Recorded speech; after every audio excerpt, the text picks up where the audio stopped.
Працюємо в обмеженому режимі воєнного часу.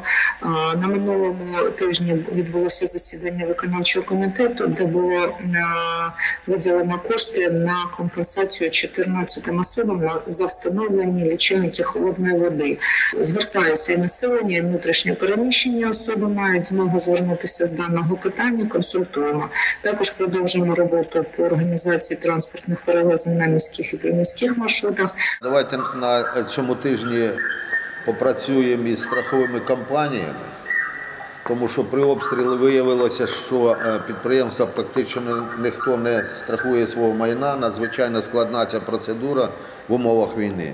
Тому давайте попрацюємо і, можливо, знайдемо якісь додаткові заходи, а потім підприємцям, які зруйновані на минулому і позаминулому тижні, давайте пропозиції, будемо хоч трохи підтримувати їх з бюджету.